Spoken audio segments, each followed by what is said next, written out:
मेहंदी है रचने वाली, हाथों पर गहरी लाली, मेरे मन को। शोभित आर्या को देखकर ही मिताली ने ऊंची ऊंची आवाज में गुनगुनाना शुरू कर दिया। उसने बड़ी मुश्किल से अपने अंदर उठते हुए गुस्से पर काबू पाया। वो उसको नजरअंदाज करके अंदर की तरफ बढ़ने ही लगा था कि मिताली की अगली बात सुनकर ठिठक कर अपनी जगह पर रुक गया। मिताली शायद समझ रही थी कि वो अपने कमरे में चला गया है। वैसे शोभित की दादी, वो अक्सर उन्हें इसी नाम से ही पुकारती थी। शुरू में तो सुमित्रा जी को गुस्सा आता था, लेकिन अब तो उन्हें भी आदत हो गई थी। इस वक्त उन्होंने अपनी निगाहें हाथों में पकड़ी हुई सलाइयों पर जमा रखी थीं, क्योंकि वो अपने होने वाले पोते के लिए स्वेटर बना रही थीं। मिताली की पुकार पर उन्होंने सिर्फ एक सेकंड के लिए अपनी निगाहें ऊपर उठाई थीं। वो अभी तक यहाँ से नहीं गया था। उन्होंने मिताली को खबरदार करने की कोशिश की, मगर वो सुन ही कहाँ रही थी। वो तो हमेशा की तरह हवा के घोड़े पर सवार थी। वैसे मुझे एक बात तो बताएं, आपको क्या लगता है कि ऐसी कौन सी वजह है जो बार बार आपके उस खड़ूस जल्लाद का रिश्ता टूट जाता है? उसने अपने चेहरे पर अफसोस के भाव सजाने की नाकाम कोशिश की, लेकिन आंखों में चमकती हुई शरारत साफ जाहिर हो रही थी, और जो लहजे में खनक थी वो भी छुपी हुई नहीं थी। तुम्हें उसकी इतनी टेंशन क्यों हो रही है? जिस काम के लिए यहाँ पर आई हो, उस काम की तरफ ध्यान दो। उन्होंने उसे डांट दिया, मगर वो मिताली ही क्या जो खामोश हो जाए। कभी कभार तो मुझे लगता है कि शोभित भाई के ससुराल वालों को उनका असली चेहरा नजर आ जाता है।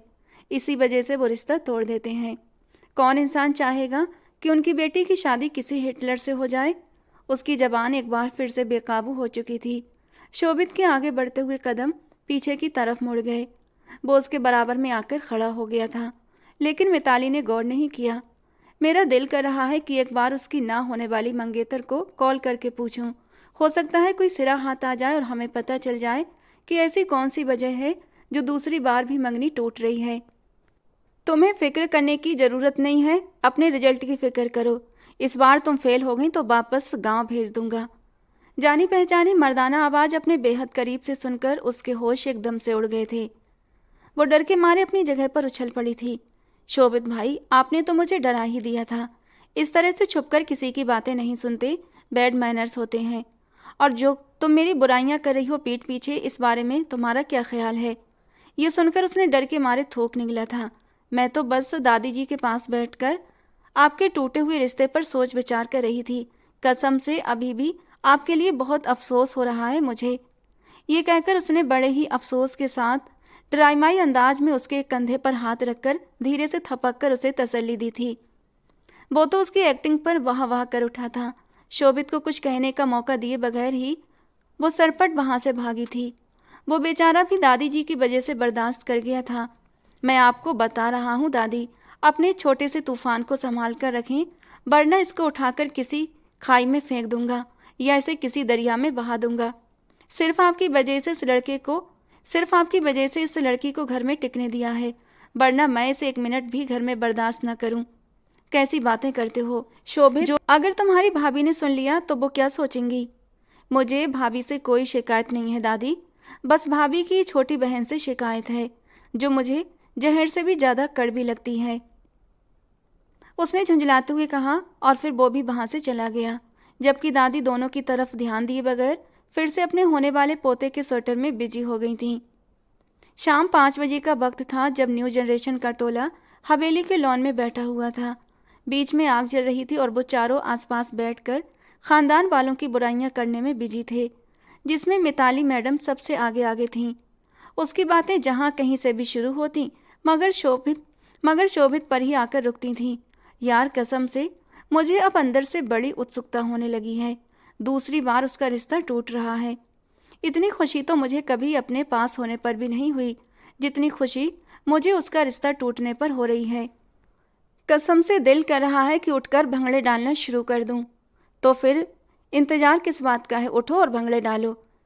यार तुम इधर हिमेश रेशमिया के गाने बजाओ, कोई मजेदार सा गाना, और हमारी मिताली यहाँ एक जोरदार सा डांस करेगी। रोहित ने उसे भड़काने की पूरी कोशिश की थी। तुम पागल तो नहीं हो गए हो? अब मिताली इतनी भी बेवकूफ़ नहीं थी कि वो जल्लाद के घर में होते हुए ऐसे धूम धड़ाके वाले गानों पर नाचना शुरू कर देती। मैं तो बस तुम्हें जश्न मनाने के लिए कुछ सुझाव दे रहा था। अपने ये खतरनाक तरह के विचार अपने पास ही रखो। मैं इसी तरह खुश हूँ। अगर उस खड़ूस को पता चल गया कि मैं उसके रिश्ता न होने पर यहाँ खुशियाँ मना रही हूँ, डांस कर रही हूँ, तो वो तो मेरी जान ही निकाल लेगा। वहीं उस खड़ूस के पीछे पीछे खुशियाँ मना लो, उसे खबर भी मत लगने दो। वो अपनी ही रो में बोलती चली जा रही थी और पीछे से रोहित लगातार उन्हें खामोश रहने का इशारा कर रहा था। लेकिन वो बुराइयां करने में इतनी मगन हो गई थी कि उन्होंने फिर से शोभित को नहीं देखा था। वो ठीक उनके सामने आकर बैठ चुका था। धीरे धीरे वहां से सारे लोग निकलकर जा चुके थे। अब वहां सिर्फ मिताली और रोहित ही बचे थे। बेचारी डर की वजह से उसकी आवाज भी बुझ सी गई थी। ये सब लोग अचानक यहाँ से चले क्यों गए? उसने रूही से पूछा। मुझे क्या पता कौन सा मुझे बता कर गए हैं। सब कुछ तुम्हारी इस लंबी जुबान की वजह से हो रहा है। अगर तुम्हारी वजह से मुझे सजा मिली तो मैं तुम्हें छोड़ूंगी नहीं, उसने दांत किचकिचाते हुए कहा, क्योंकि उसने शोभित को आते हुए और सुकून से बैठते हुए देख लिया था। मैं काफी दिनों से एक चीज नोट कर रहा हूँ। शोभित आर्या ने बात शुरू की तो वो आंखें फैलाकर उसके चेहरे को देखने लगी। हालांकि जरूरत तो उनको कान खोलने की थी, जो कि अभी भी उन्होंने लपेटे हुए थे। शोभित भाई, थोड़ा सा ऊंची आवाज में बात करो ना, आपकी आवाज ठीक तरह से सुनाई नहीं दे रही। उसके लिए तुम्हें अपने कान साफ करवाने की जरूरत है। वो एक एक शब्द को चबाते हुए बोला था। तो अब मिताली खिसियानी सी हंसी हंस दी थी। शर्मिंदा होना तो उसने बचपन से ही नहीं सीखा था। हालांकि तुम लोग हर बार ही मेरे ऊपर तंज करती रहती हो, मेरी बुराइयां करती हो, तो मैंने सोचा है कि क्यों ना तुम लोगों को अगले 1 महीने तक 24 घंटे के लिए अपने साथ ही रखूं। पेपर्स तो तुम लोग दे ही चुकी हो। रिजल्ट जो भी आएगा उसका फैसला हम बाद में करेंगे। फिलहाल तुम लोग मेरे साथ बिजनेस ट्रिप पर साउथ कोरिया चल रहे हो। ये सुनकर तो वो खुशी के मारे उछल पड़ी थी और उसने वाकई खुशी के मारे भांगड़े डालना शुरू कर दिया था। जबकि रूही की शक्ल तो देखने वाली हो गई थी, क्योंकि उसका अपना भाई भी इस तरह की सजा से गुजर चुका था। उसे बहुत अच्छे तरीके से याद था जब शोभित भाई रोहित को अपने साथ लेकर दुबई चले गए थे, और तब उस वक्त रोहित भी बहुत खुश हो रहा था कि वहां जाकर खूब मजे करेगा। लेकिन जब वो वापस आया तो उसकी हालत देखने वाली थी। इतने रगड़े उसे अपनी जिंदगी के 22 सालों में भी नहीं मिले थे जितने रगड़े शोभित ने उसे 1 महीने में दिए थे। रूही ने कोई भी रिएक्शन नहीं दिया था, जबकि मिताली खुशी से पागल होने लगी थी। चलो अब तुम लोग यहाँ से जाओ, मैं दादाजी से इस बारे में बात करता हूँ। उसने उन दोनों को अंदर जाने का इशारा किया और खुद भी लंबे लंबे कदम उठाता हुआ घर के अंदरूनी हिस्से से बाहर निकल गया। मैं तो सोच भी नहीं सकती थी कि शोभित भाई इतने अच्छे होंगे। मुझे तो अब अपना आप ही बुरा लग रहा है, क्योंकि मैं तो बेकार में ही उनकी इतनी बुराइयां करती रहती थी। हम जाएंगे और फिर वहां पर ढेर सारा एंजॉय करेंगे। मैं नहीं जा रही, रूही ने एकदम से कंधे उचकाते हुए कहा। तुमने जाना है तो जाओ यार। रोहित की हालत का सोचते हुए रूही ने डर के मारे झुरझुरी ली थी। तुम कितनी बड़ी पागल लड़की हो, तुमने कभी साउथ कोरिया को अपने सपनों में भी नहीं देखा है, नहीं ना? और मुझे नहीं लगता कि जिस खड़ूस बंदे से तुम्हारी शादी होगी उसके पास इतना टाइम होगा कि वो तुम्हें देश विदेश घुमाने के लिए लेकर जाएगा। अभी जब हमें इतना अच्छा चांस मिल रहा है तो क्यों ना हम इसका फ़ायदा उठाएं। मुझे ये चांस नहीं लेना। रोहित की कहानी मैंने तुम्हें सुनाई थी ना, लगता है कि तुम भूल गई हो। अरे मुझे किसी की कहानियों पर यकीन नहीं है और ना ही मुझे कोई इंटरेस्ट है, तो मैं तो शोभित भाई के साथ साउथ कोरिया जरूर जाऊंगी। ये कहकर वो खुशी के मारे झूमने लगी थी, जबकि रूही अपना सर दोनों हाथों में गिराकर बैठ गई थी। उसे समझ नहीं आ रहा था कि वो क्या बहाना बनाए। फिर उसके दिमाग में एकदम से झमाका सा हुआ था। वो पूरी रात बाहर ही ठंड में चहलकदमी करती रही थी, जिसकी वजह से उसे ठंड हो गई थी। और फिर अगले दिन उसकी छींकों की आवाज़ पूरे घर में गूंज रही थी। ऊपर से बुखार भी अलग हो गया था। उसकी हालत बहुत ख़राब हो चुकी थी। डॉक्टर ने सर्दी में बाहर निकलने से सख्ती से मना कर दिया था और कम से कम 1 महीने तक ठंड से बचने के लिए कहा था। रूही मैडम की तो बचत हो गई थी, जबकि मिताली मैडम गुस्से से उसके बेड के पास खड़ी उसे घूर रही थी। ये सब कुछ तुमने जानबूझकर किया है ना जालिम लड़की? हाँ और नहीं तो क्या। क्या तुम्हें अभी तक ये लग रहा है कि वो वहाँ पर जाकर तुम्हें मज़े करवाएंगे? उसकी तो मुझे नहीं पता, लेकिन मुझे खुद पर बहुत ज़्यादा यकीन है। मैं तो वहाँ पर जाकर खुली अय्याशी करूँगी। ओ बल्ले बल्ले, ओ शाबा शाबा। शाम के वक्त जब वो दादाजी के कमरे में जाने लगी तो नौकरानी अचानक ही उसके सामने आकर खड़ी हो गई। क्या हो गया है? क्यों यहाँ पर खड़ी होकर पहरे दे रही हो? वो शोभित भाई अंदर दादाजी से कुछ जरूरी बात कर रहे हैं। तो जी आपको अंदर जाने की इजाजत नहीं है? हाय हाय, ऐसी कौन सी बात है जो जो मेरी गैर मौजूदगी में जारी है? जरा साइड पर हो जाओ, मैं खुद ही जाकर देख लेती हूँ। उसने नौकरानी को हटाकर दरवाजे पर दस्तक दिए बगैर ही अंदर एंट्री मारी थी। शोभित ने उसके आने पर गहरी नजर दादाजी पर डाली और आंखों ही आंखों में उन्हें कुछ समझाने की कोशिश भी की थी। इन सारी वजहों में से सबसे बड़ी वजह यह है दादाजी कि इसमें मैनर्स नाम की चीज नहीं है। और इस जैसी औरत को बात करते करते वो एकदम ही खामोश हो गया था। देखिए शोभित भाई, अगर आप मुझे मासूम और बेवकूफ़ समझ रहे हैं तो ये आपकी बहुत बड़ी गलतफहमी है। मुझे अच्छी तरह से पता है कि आप मेरे बारे में बात कर रहे हैं। और ख़बरदार, जो आपने दोबारा मुझे औरत कहकर पुकारा। अभी तो मैं 18 साल की भी पूरी नहीं हुई हूँ, 2 महीने रहते हैं। अरे अरे बेटा, क्यों गुस्सा हो रही हो? मैं शोभित की तरफ से तुमसे माफ़ी मांगता हूँ। और दादाजी, आपको क्या ज़रूरत है माफ़ी मांगने की? ये मुझे कहते हैं कि मुझ में मैनर्स नहीं, खुद तो इन्हें लड़कियों से बात करने की भी तमीज़ नहीं है। बड़े आए मुझे मैनर्स सिखाने वाले। जैसी हूँ मैं वैसी ही रहूँगी, आप मेरा कुछ भी नहीं उखाड़ सकते हैं। उसने ये सारी बातें दादाजी की वजह से ही बोली थी, वरना शोभित के सामने तो उसकी जबान ज़्यादातर बंद ही हो जाती थी। अब तुम देखो कि मैं तुम्हारा क्या उखाड़ता हूँ। उंगली उठाकर उसे धमकी देता हुआ वो कमरे से बाहर निकल गया था। दादाजी को भी आंखों ही आंखों में उसने एक इशारा कर दिया था। उसके जाते ही दादाजी ने अपना सर दोनों हाथों में गिरा लिया था। तुम अगले कुछ दिनों के लिए अपने घर जा रही हो, दादाजी ने अब सीधे मिताली से कहा था। लेकिन दादाजी क्यों? वो हैरान हुई थी। हालांकि उसके पेपर्स हो गए थे, लेकिन उसका अभी यहाँ और रुकने का इरादा था, क्योंकि रूही के साथ उसकी अच्छी खासी दोस्ती हो चुकी थी। बाद में तुम्हें इसकी वजह बताऊंगा। दादाजी, तो क्या आप मुझे इस घर से बाहर निकाल रहे हैं? मुझे बताएं कि मुझसे ऐसी कौन सी खता हो गई जो आप मुझे इतनी बड़ी सज़ा दे रहे हैं। अभी तो दीदी भी हनीमून से वापस नहीं आई हैं। प्लीज़ अभी मुझे मत निकालें।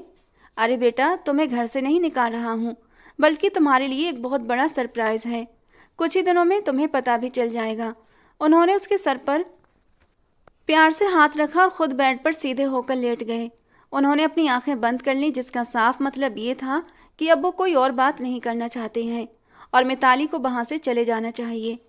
सर झटकते हुए वो कमरे से बाहर आ गई थी। उसकी निगाहें उठी तो शोभित किचन के दरवाजे के साथ टेक लगाकर खड़ा उसे खा जाने वाली नज़रों से घूर रहा था। उसने बेख्तियार शोभित की नकल उतारी थी। उसे जबान दिखाते हुए वो तेजी से सीढ़ियाँ चढ़ती हुई ऊपर अपने कमरे में चली गई थी। कमरे में जाकर वो काफ़ी देर तक अपना दिमाग चलाती रही। मुझे भी इसके साथ नहीं जाना चाहिए, वहाँ पर तो ये मेरे साथ कुछ भी करेगा। ये कहकर उसने अपने कानों को हाथ लगाया था। भगवान न करे अगर इसने मुझे वहाँ ले जाकर बेच दिया तो। नहीं नहीं, इतना जालिम भी नहीं है। लेकिन अगर मैं इसके साथ ना गई तो मैं कोरियन एक्टर से कैसे मिलूंगी? मेरा इतना बड़ा सपना कैसे पूरा होगा? भगवान जी, मैं क्या करूं? इस रूही को भी अभी बीमार पड़ना था।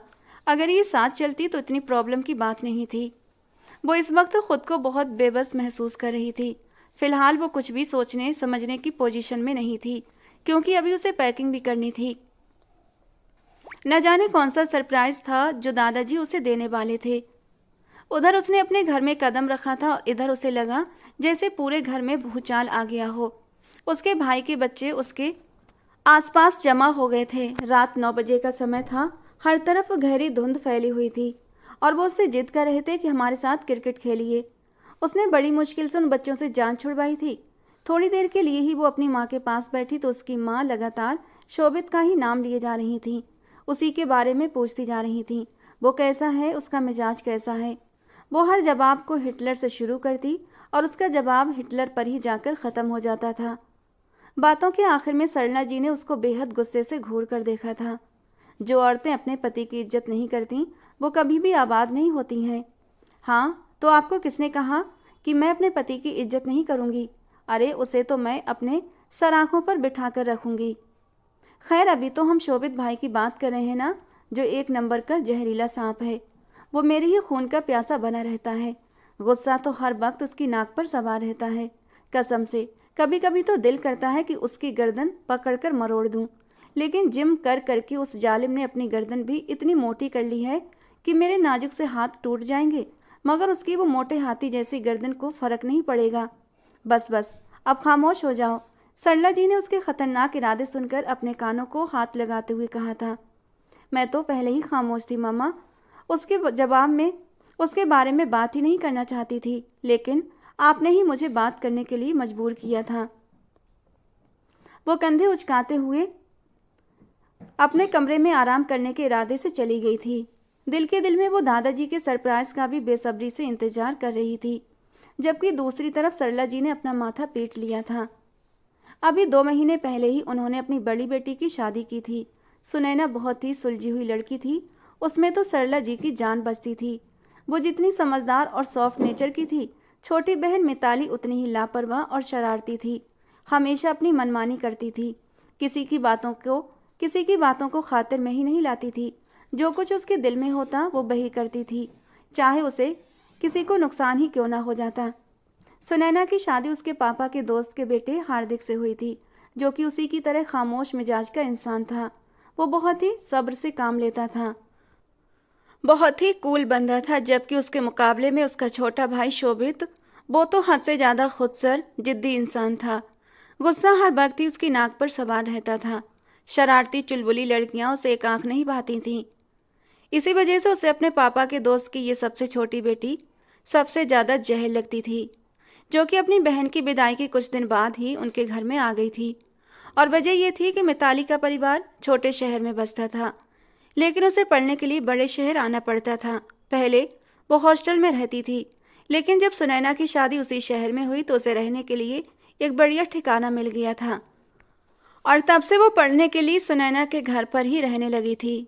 वो उसकी हरकतों से कभी कभी बहुत ज़्यादा परेशान हो जाता था। मिताली को भी वो इंसान जहर लगता था। उसने शोभित के बहुत से निकनेम रखे हुए थे, जिसमें हिटलर सबसे पहले नंबर पर था। शोभित की 2 बार मंगनी हुई थी और दोनों बार ही टूट गई थी। दूसरी मंगनी के टूटने पर मिताली ने बहुत ज़्यादा जश्न मनाया था और अपने दोस्तों में जाकर एक एक करके सबको शोभित की टूटी मंगनी के बारे में बताकर उसका मजाक बनाया था।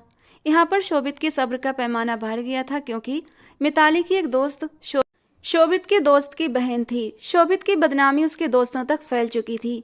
अब वो उसे सबक सिखाना चाहता था। इसी वजह से वो दादाजी के पास पहुंच गया था, और जो फैसला उसने किया था वो उसकी ज़िंदगी का बहुत ही इम्पोर्टेंट फैसला था। लेकिन अब उसने ये इरादा कर लिया था, तो अब इसको पूरा करने का भी वक्त आ ही गया था। दादाजी के अलावा घर में किसी को भी ऐतराज नहीं था। वो शरारती नटखट सी लड़की पूरे घर को पसंद थी, क्योंकि उसकी वजह से घर में एक रौनक सी लगी रहती थी। 2 दिन गुजर चुके थे, जबकि मिताली अभी तक दादाजी के सरप्राइज का इंतजार कर रही थी। एक दिन शोभित के घर वाले ढेर सारे तोहफे लेकर उसके घर आए। सुनैना की सास ने हाथों में बड़े बड़े मिठाई के टोकरे उठाए हुए थे। ऐसा पहले एक बार भी और हुआ था, जब वो लोग हार्दिक का रिश्ता लेकर आए थे। हे मेरे भगवान जी, ये क्या हो रहा है? उसकी निगाहें भटकती हुई अपनी बहन पर जाकर रुक गई थीं, जिसने अपने हाथों में उसके लिए जोड़ा उठाया हुआ था। वो तेजी से चलती हुई सुनैना के पास आई और गर्मजोशी से उसे गले से लगाते हुए बोली, तुम सोच भी नहीं सकती हो मिताली कि मुझे तुम्हारे लिए किस कदर खुशी हो रही है। अरे दीदी, हुआ क्या है और ये सारी तैयारी किस वजह से है? मिताली को अपनी आवाज़ किसी गहरी खाई से आती महसूस हो रही थी। अरे पागल, तुम्हारे और शोभित के रिश्ते की खुशी में है ये।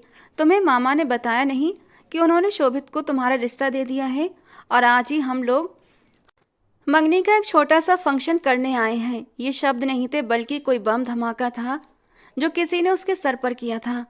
आप लोग मेरे साथ मजाक कर रहे हैं ना? उसकी आंखें अगले ही पल आंसुओं से भीग गई थीं। सुनैना को शिद्दत से कुछ गलत होने का एहसास हुआ और उसकी बाजू पकड़कर उसे खींचते हुए कमरे में लेकर चली गई और उसे अपने सामने बिठाते हुए बोली, क्या किसी ने तुमसे इस रिश्ते के बारे में नहीं पूछा? उसने सीरियसली सवाल किया तो मिताली रोते हुए ना में सर हिलाने लगी। मुझे तो किसी ने भी बताना जरूरी नहीं समझा था। क्या दादाजी ने भी तुम्हें कोई बात नहीं बताई? उन्होंने तो मुझे वापस घर भेज दिया था। बस उन्होंने मुझसे इतना कहा था कि मैं तुम्हारे लिए एक बहुत बड़ा सरप्राइज रखा हुआ है। अगर मुझे पता होता कि ये सरप्राइज में मुझे वो हिटलर देने वाले हैं तो मैं इस दुनिया से ही विदा हो जाती। बेकार की बातें अपने मुंह से मत निकालो। मिताली, शोभित बहुत अच्छा लड़का है। हाँ, जैसे मुझे तो पता ही नहीं, इतना अच्छा लड़का है कि हर वक्त ही मुझे डराता रहता है। और आप मानो या ना मानो, ये शादी भी वो इसी वजह से कर रहा है, क्योंकि उसे फ्री में डांटने के लिए एक लड़की मिल जाएगी। वो मुझसे सारे हिसाब किताब बराबर करेगा। मुझे उससे शादी नहीं करना। दीदी, मुझे उससे मंगनी भी नहीं करनी। वो छोटे बच्चों की तरह एड़ियां रगड़ते हुए चिल्ला चिल्ला कर बोल रही थी। सुनैना ने बेबसी से अपने माथे पर हाथ मारा। थोड़ी ही देर में जब सरला जी कमरे के अंदर दाखिल हुई तो सुनैना उनसे सवाल करने लगी। मामा, आपने तो कहा था कि ये इस रिश्ते के लिए राजी है। अरे, इस पागल को क्या पता कि शोभित कितना अच्छा लड़का है। मामा, आप खुद ही तो कहती थीं कि जिसने जिंदगी गुजारनी होती है उसका फैसला सबसे ज्यादा जरूरी होता है। मिताली ने रोते हुए कहा, लेकिन मैंने तुम्हें यह भी कहा था कि तुम्हारी जिंदगी का फैसला हमने खुद ही करना है, क्योंकि तुम एक नंबर की बेवकूफ़ और पागल लड़की हो। अब किसी भी तरह का तमाशा लगाने की ज़रूरत नहीं है। तुम्हारे पापा बहुत खुश हैं और मेरा भी दिल शांत हो गया है। शोभित देखा भाला बच्चा है, तुम्हारा बहुत ख्याल रखेगा, तुम्हें अपनी हथेली का छाला बनाकर रखेगा। सबसे बड़ी बात, जिस घर में जा रही हो उस घर में तुम्हारी बहन पहले से मौजूद है। वो भी तुम्हें कोई तकलीफ नहीं होने देगी। इससे पहले कि वो कुछ कहती, सरला जी ने हाथ उठाकर उसे खामोश होने का इशारा कर दिया और सुनैना को कह दिया कि वो इसे समझाए। देखो, तुम्हारे पापा ने जबान दे दी है और तुम्हें पता है ना कि हमारे खानदान में जबान से पीछे नहीं हटा जाता। ये कहकर सरला जी कमरे से चली गई थी और सुनैना उसे समझाती रह गई। तुम शोभित भाई से बात करके सब कुछ क्लियर क्यों नहीं कर लेती? जो भी मिसअंडरस्टैंडिंग है हम उसको सॉल्व कर सकते हैं।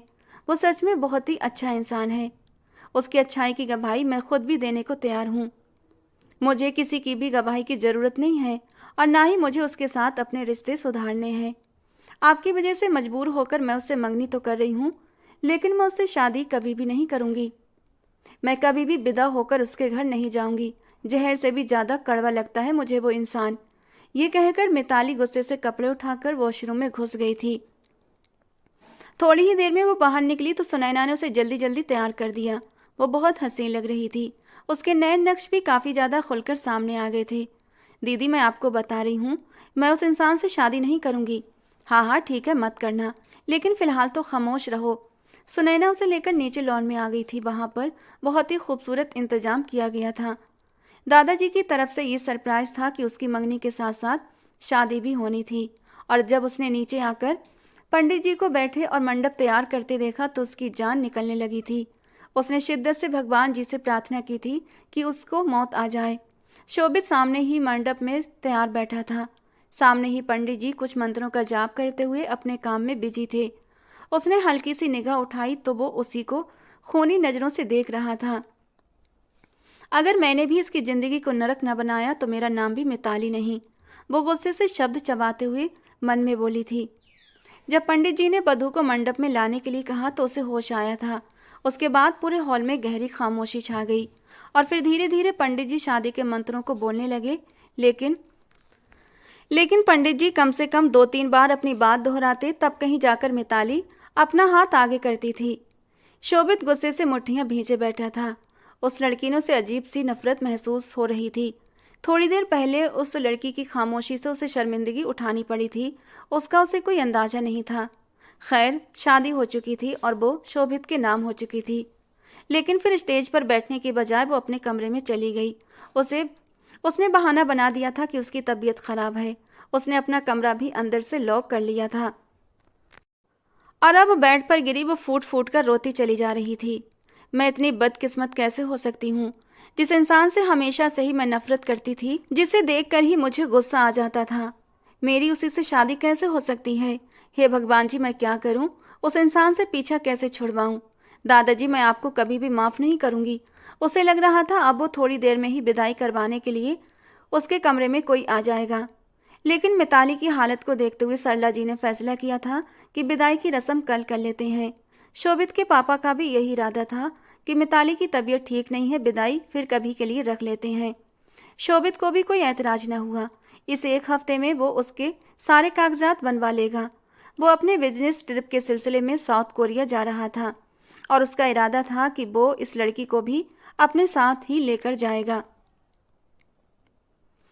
अगर मुझे पता होता कि तुम्हारे साथ ट्रिप पर जाने की मुझे इतनी बड़ी कीमत चुकानी पड़ेगी तो मैं भी रूही की तरह उस रात बाहर चहलकदमी करके अपनी तबीयत खराब कर लेती। मेरी तो किस्मत फूटी हुई थी जो मैंने उसकी बातों का भरोसा कर लिया। मेरे जैसे लोगों के साथ ऐसा ही होना चाहिए, वो खुद को कोस रही थी। अगले दिन दादाजी उससे मिलने के लिए आए तो उसने दादाजी से मिलने से भी इनकार कर दिया। सुनैना को उस पर बहुत गुस्सा आ रहा था।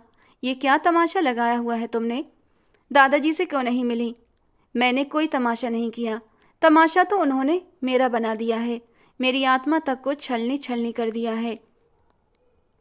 उनको ये बात के लिए मेरा एहसानमंद होना चाहिए कि मैं अभी भी उनकी इज्जत करती हूँ, इसी वजह से खामोश हूँ।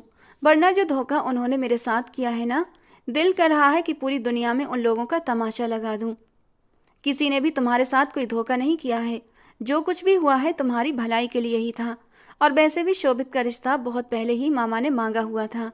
अब तो तुम इसी तरह की बातें करोगी ना, और मामले को कवर करने की कोशिश करोगी। लेकिन मुझे पता है सब घर वालों ने मेरे साथ धोखा ही किया है। तुम एक बार ठंडे दिमाग से सब कुछ क्यों नहीं सोचती हो? मुझे बताओ कि शोभित में कमी क्या है? यही तो प्रॉब्लम है कि उसमें कोई कमी नहीं है। उसमें हर चीज़ ज़्यादा है। उसमें बदतमीजी ज़्यादा है, खुद परस्ती ज़्यादा है, गुस्सा ज़्यादा है, घमंड ज़्यादा है। वो औरत को औरत समझता ही नहीं है। उसे लड़कियों से बात करने की मैनर्स नहीं है। तुमने देखा कि वो मुझसे किस अंदाज में बात करता था? मुझे ऐसे मर्दों से सख्त नफरत है। अब मैं ऐसे मर्द को किस तरह से अपने पति के रूप में स्वीकार कर लूँ? मिताली बुरी तरह रो पड़ी थी।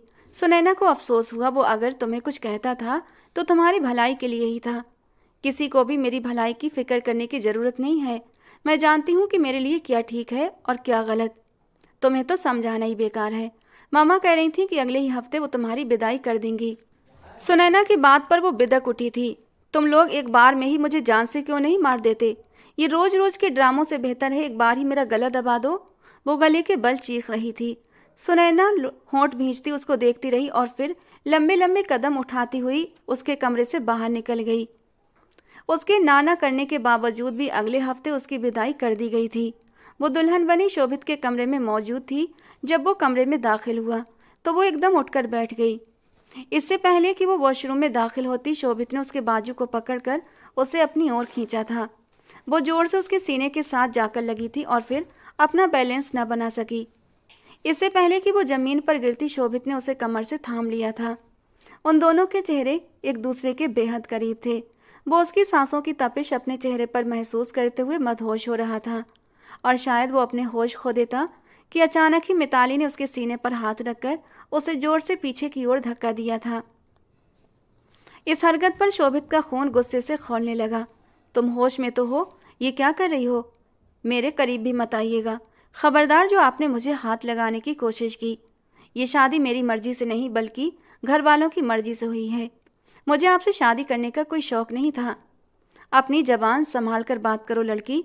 अगर मैं खामोश हूं तो इसका ये मतलब नहीं कि तुम मेरे सर पर चढ़कर नाचना शुरू कर दोगी। ये शादी जिसकी भी मर्जी से हुई हो। अब बात यह है कि तुम मेरी पत्नी हो, मेरी इज्जत हो, और मैं तुम पर पूरा पूरा हक रखता हूँ। दोबारा इस तरह से मुझे खुद से दूर करने की कोशिश मत करना। मैं जबरदस्ती भगाकर नहीं लाया, बल्कि शादी करके लाया हूँ तुम्हें। वो एक एक शब्द को चबाते हुए बोला था। लेकिन मैं इस शादी को नहीं मानती हूँ।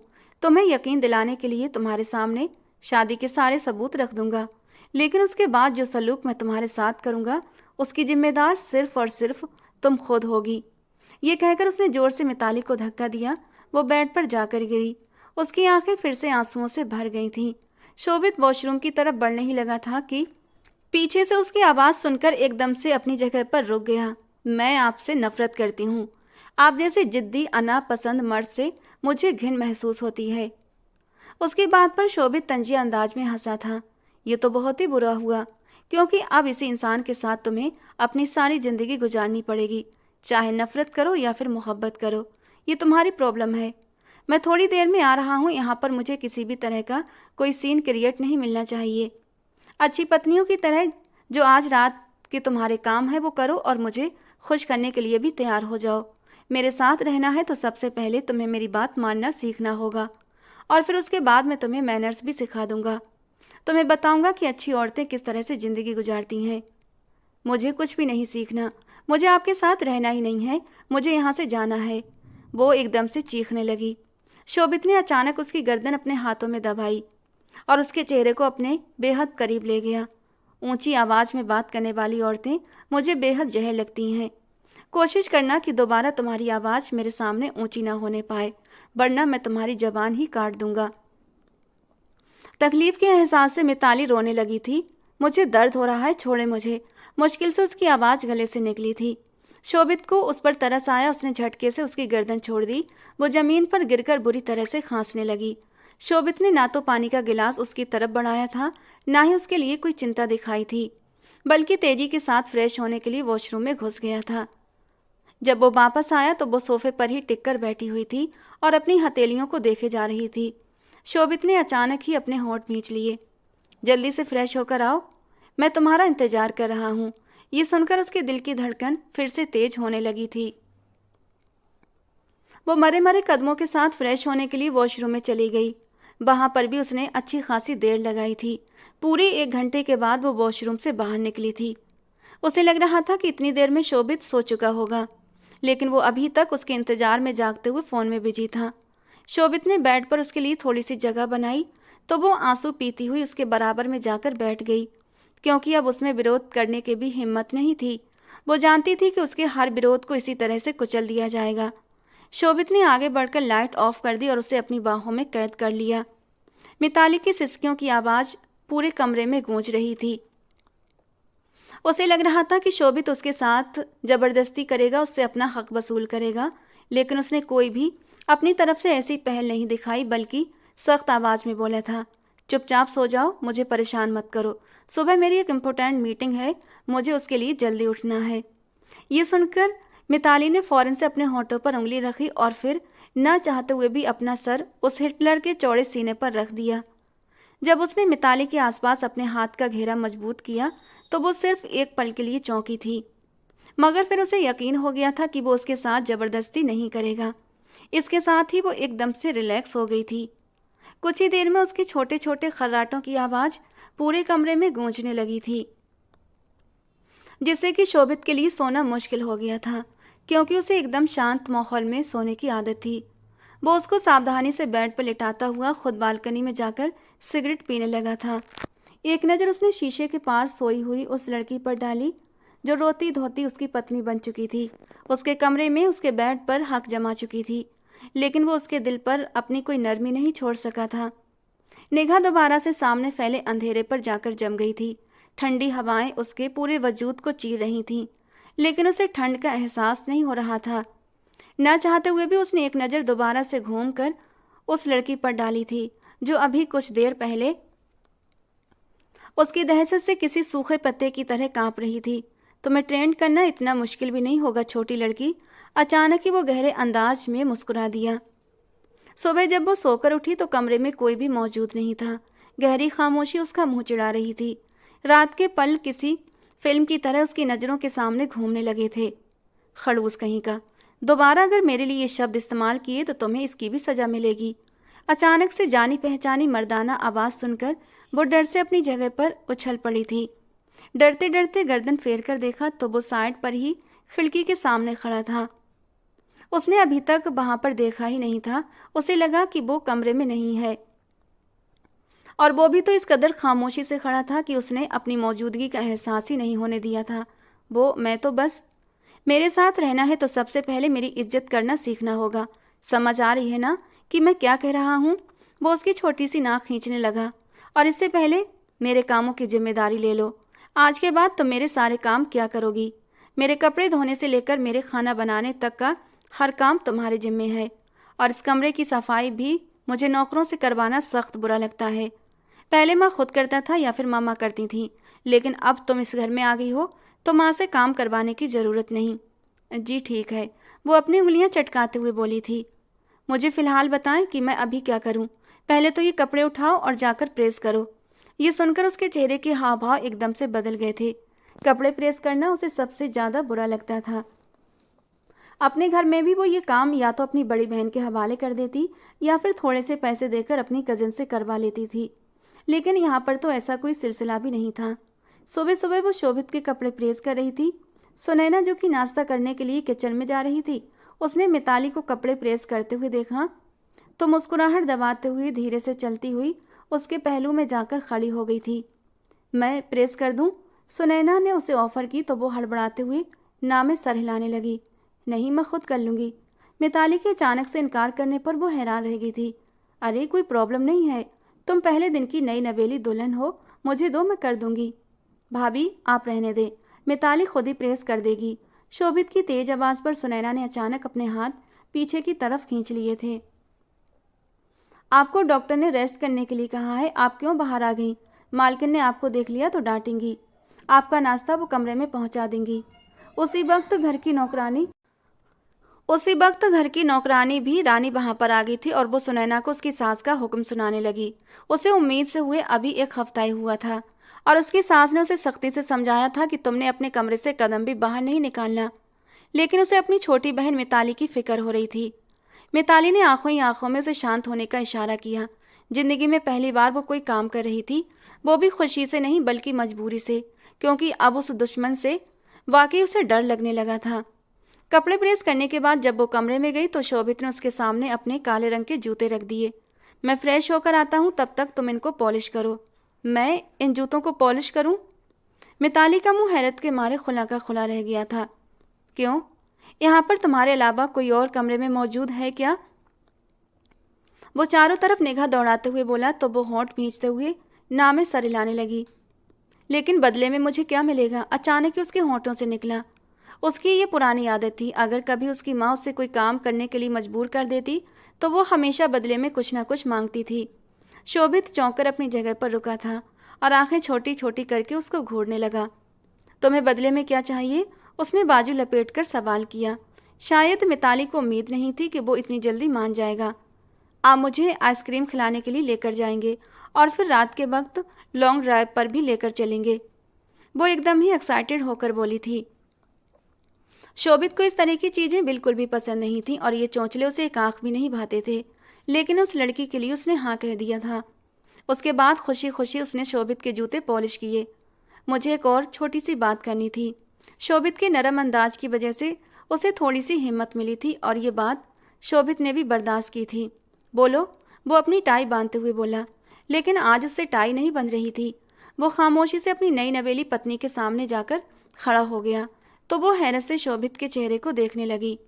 इस तरह से क्या देख रही हो? टाई बांधो, वो उसे खुद से करीब खींचते हुए बोला। मिताली ने बहुत ही खूबसूरती से उसकी टाई बांधी थी। टाई बांधना उसने सुनैना से सीखी थी। अक्सर ही वो अपने पापा की टाई बांधा करती थी। शोभित ने दोबारा से शीशे पर एक नज़र खुद पर डाली।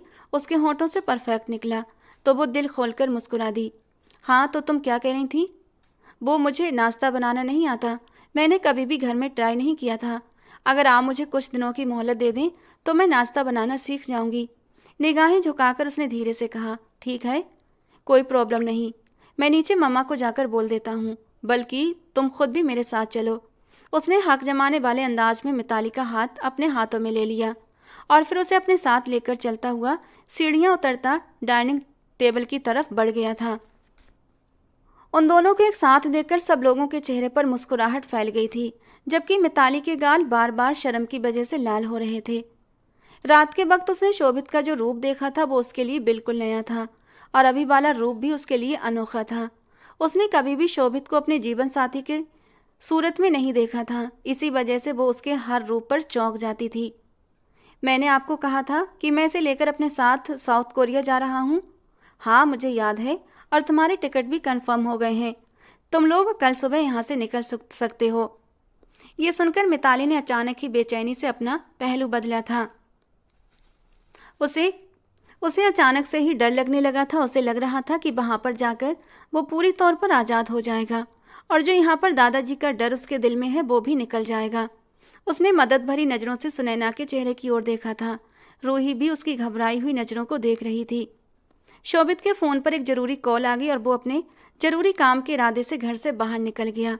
उधर उन दोनों ने उसे घेर कर अपने साथ बिठा लिया। बताओ, क्या हुआ रात को? उसने तुम्हें क्या कहा? उसने तुम्हें डांटा तो नहीं? सुनैना उसे जोर जोर से सवाल करने लगी और रूही भी उसकी हाँ में हाँ मिला रही थी। हाँ बताओ यार, जल्दी से, क्या हुआ था? जबकि वो खामोशी से उनके चेहरों को देखती रही। इस तरह से चुप होकर क्यों बैठी हो? इस तरह तुम हमें परेशान कर रही हो। बताओ ना कि क्या हुआ था रात को। उसे याद आया कि शोभित ने उसे सख्ती से मना किया था कि वो अपने और उसके बीच की कोई भी बात बाहर वालों को शेयर ना करे, यहाँ तक कि वो उसकी माँ ही क्यों ना हो। सब कुछ ठीक और नॉर्मल था, जैसा होता है वैसा ही हुआ था। उसने शर्माने की भरपूर एक्टिंग करते हुए कहा था। और एक्टिंग में तो वो बचपन से ही माहिर थी। सुनैना रूही ने फौरन से ही उसकी बात पर यकीन कर लिया था। अब वो उसे उसके पति के नाम से चिढ़ा रही थी, जबकि वो उसे क्या बताती कि उन दोनों के बीच रात को कुछ भी खास नहीं हुआ था, सिवाय सिवाय इसके कि वो उसे अपनी बाहों के घेरे में लेकर सो गया था। शोभित ने पहले उसे डराया तो था, लेकिन फिर बाद में उसने उसके डर को दूर भी कर दिया था। उसने मिताली के साथ किसी भी तरह की कोई जोर जबरदस्ती नहीं की थी, बल्कि उसे उसकी अहमियत का एहसास दिलाते हुए सब कुछ उसके ऊपर छोड़ दिया था। वो यही सोचकर शांत हो गई थी कि कम से कम वो इंसान इतना बुरा भी नहीं, उसके सीने में दिल नाम की चीज मौजूद है। मुझे आपसे बात करनी है। शाम के वक्त जब वो घर वापस आया तो वो नॉर्मल से घरेलू हुलिये में ही घर में घूम रही थी। तुम तैयार क्यों नहीं हुई? आइसक्रीम खाने के लिए नहीं चलना? शोभित ने उसे याद दिलाया तो अचानक से ही उसे याद आया था और उसने अपने माथे पर हाथ मारा। ओ गॉड, मैं तो भूल ही गई थी। आप 2 मिनट के लिए रुकें, फौरन से तैयार होकर आती हूँ। तुमने कोई बात भी करनी थी, शोभित ने उसे याद दिलवाया। वो मैं आपसे बात कर लूँगी, पहले आइसक्रीम खाने के लिए चलते हैं। शोभित जब उसे अपनी गाड़ी में बिठाकर बाहर निकला तो उसने अपना रुख सूप शॉप की तरफ कर दिया था। यहाँ पर तो सूप मिलता है ना? उसने हैरत से पूछा। हाँ, आज सर्दी बहुत ज़्यादा है। तो तुम्हारी तबीयत ख़राब हो जाएगी, इसलिए हम आइसक्रीम नहीं खाएंगे। आज सूप पर ही गुजारा करो, ये भी सेहत के लिए अच्छा होता है। हर वक्त बेकार की चीज़ें मत खाया करो। वो उसके गालों को अचानक से खींचते हुए बोला तो वो काफ़ी देर तक अपने गालों पर हाथ रखकर खड़ी रही, उसके स्पर्श को महसूस करती रही। उन दोनों के बीच ना तो पहली नज़र की मोहब्बत हुई थी और ना ही वो उसके हुस्न से इम्प्रेस होकर उसके इश्क में गिरफ्तार हुआ था। उन दोनों के बीच फिलहाल जो पवित्र रिश्ता था उसी की ताकत थी कि वो दोनों धीरे धीरे एक दूसरे के करीब होते जा रहे थे। सूप पीने के बाद वो दोनों लॉन्ग ड्राइव पर निकल गए थे। रास्ते में मिताली ने गाने लगा दिए तो वो दबे हुए अंदाज में मुस्कुरा दिया। वैसे आपको कौन सा सॉन्ग पसंद है? आप अपनी मर्जी का कोई सॉन्ग चलाए ना, वो शौक भरी नज़रों से उसके चेहरे की ओर देखते हुए बोली थी। मेरी पसंद तुम्हें अच्छी नहीं लगेगी। आपकी पसंद अब इतनी भी बुरी नहीं है, मुझे ही देख लें, वो शरारती अंदाज में बोली। लेकिन जल्दी ही उसे याद आ गया कि वो उसकी पसंद नहीं बल्कि दादाजी की पसंद थी। उसने जल्दी से अपना रुख खिड़की की तरफ मोड़ लिया। वैसे बात तो सच है, मेरी पसंद इतनी भी बुरी नहीं है, माहौल के भारीपन को कम करती हुई शोभित ने कहा। उसका दिल एकदम से ही खुश हो गया था।